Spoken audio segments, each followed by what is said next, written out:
সুপ্রভাত সবাইকে।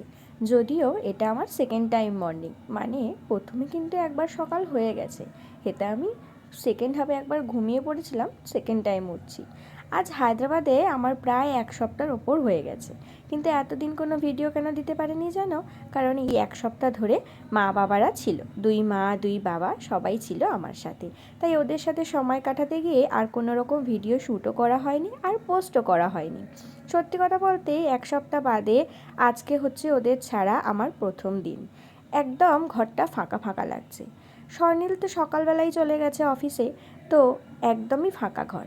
সকালবেলা উঠে যেন কেমন যেন খালি খালি লাগছে সব দিকটা।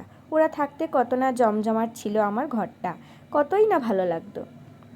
যদিও এটা আমার নতুন সংসার, তাই সব কিছু একটু এলোমেলো, এখনও সেভাবে কিছু গুছিয়ে উঠতে পারিনি। তো সকালবেলায় আমার এই বারান্দাটায় বেশ ভালো রোদ্দুরের আলো পড়ে, তাই আমার সকালে উঠে এই জায়গাটা আসতে যে কী ভালো লাগে তোমাদেরকে আমি বলে বোঝাতে পারবো না। সকালে উঠে একটু ফ্রেশ হয়ে নিয়ে নিজের বেডটাকে গুছিয়ে নিয়ে চলে এসেছিলাম সকালের চা করতে।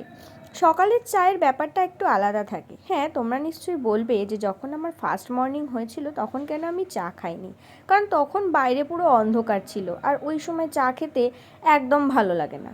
বাইরে কেমন রাত রাত, একটু দিনের আলো না ফুটলে কি ভালো লাগে চা খেতে? তাই তখন শুধু ওকেই চা করে দিয়েছিলাম নিজের জন্য, তাই এখন বানাচ্ছি। সত্যি বলতে চা বলো কি খাবার বলো, একা একা খেতে একদম ভালো লাগে না। কিন্তু কি করব, আমাকে তো ফিরতে হবে আমার রেগুলার লাইফে। আমি তো ওদেরকে সারা জীবন ধরে আটকে রাখতে পারবো না আমার কাছে, কারণ ওদেরও কাজ আছে আর আমারও কাজ আছে। তাই ঘরে একদম ভালো লাগছিল না বলে আমি বারান্দাটাতেই চলে আসছিলাম, কারণ বারান্দার এখানটায় দাঁড়ালে সব বাচ্চারা ঘুড়ি ওড়াচ্ছে, নিচে সবাই বাজারে যাচ্ছে, অনেক লোকজন দেখে যেন মনে হচ্ছে যে না আমি একা নেই, আমার সাথে আরও অনেকেই আছে। বেশ ভালো লাগছে আর কি। কিন্তু ঘরের ভেতরটা ঢুকলেই আবার যেন সেই নিঃসঙ্গতা আমাকে আঁকড়ে ধরছে, আমাকে গ্রাস করতে আসছে, একদম ভালো লাগছে না। তাই চায়ের কাপটা নিয়ে চলে এলাম একদম বারান্দাতে। সকালে বেশ হালকা ফুরফুরে একটা হাওয়াও দিচ্ছে, খুব ভালো লাগছে।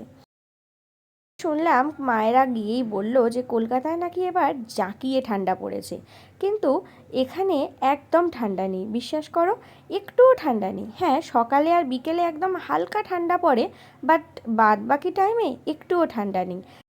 কলকাতার ঠান্ডাকে খুব মিস করছি, সেই নলেন গুড়ের রসগোল্লা, নলেন গুড়ের পায়েস, পিঠে পুলি, কত কিছু।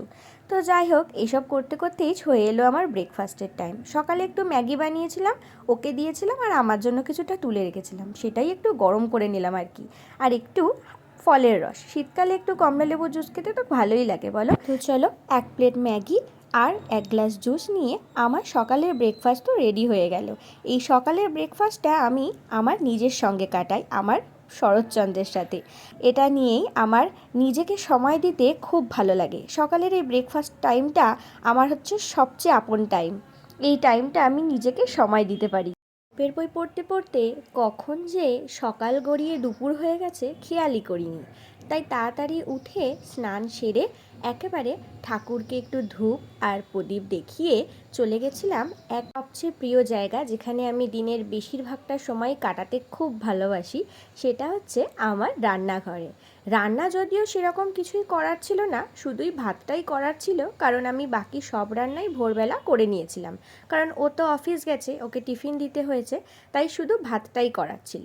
এখানে আমি চাল ধুয়ে একেবারে কুকারে বসিয়ে দিয়েছি, এবারে হতে থাক। তো এখানে দেখো আমার ভাত একদম রেডি হয়ে গেছে, গরম গরম ধোয়া ওটা ভাত। শীত হোক কি গরম, আমার কিন্তু গরম ভাত খেতেই বেশি ভালো লাগে। আজকের মেনুতে ছিল সাদা ভাত, শিম বাটা, যার উপর আমি একটু হালকা করে সর্ষের তেল ছড়িয়ে নিয়েছি যাতে ব্যাপারটা একটু জমে যায়। আর করেছিলাম একদম কষা কষা করে গাঁটি কচু আর আলু দিয়ে দম। এটা খেতে কার না ভালো লাগে বলো।